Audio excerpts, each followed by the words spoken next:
Life's calling moments happen at any time. Mine took place 12 years ago in a mall. I met a boy called John. John brought a newspaper to me. John is hearing impaired. He wanted to know the contents of the newspaper. To me, I wondered why a 12-year-old boy couldn't understand, didn't know how to read. I didn't manage to communicate with him because John uses sign language. To me, John became the stranger across the broken bridge.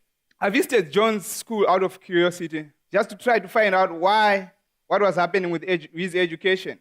Later discovering that John goes to a deaf school.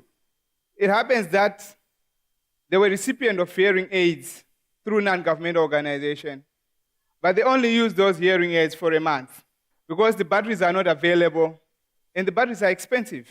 You can't find hearing aid batteries in rural Africa. People would rather buy bread than hearing aid batteries.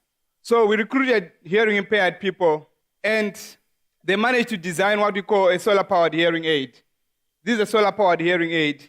It charges 3 batteries at once.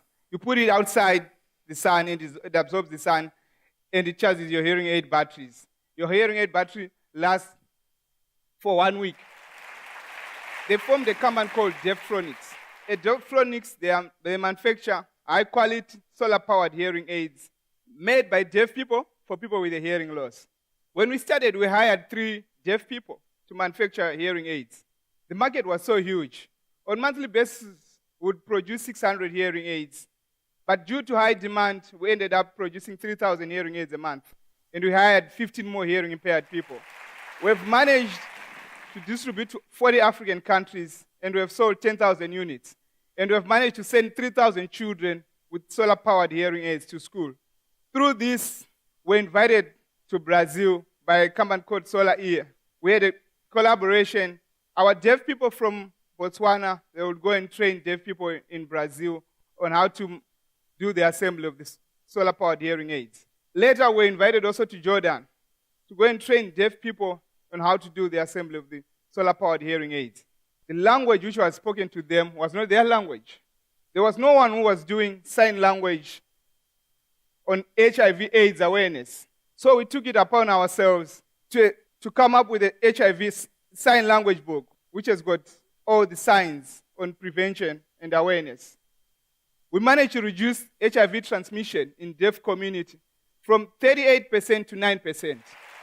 Later, we also found out that our deaf workers had problems. They had money, but they couldn't open bank accounts because the bank tellers didn't know the sign language. So we took it upon ourselves with partnership with First National Bank of Botswana so that our deaf people could go and train bank tellers on sign language so that all other deaf people can open their bank accounts. Our horizontal approach to lowering hearing impairment in Africa is through a program called DREAT.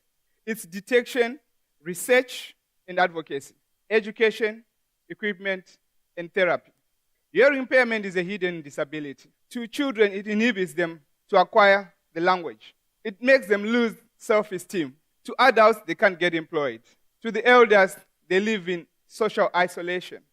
My fellow visionaries, at this moment, I invite you to come and dance with John so that we don't all be considered insane. Thank you.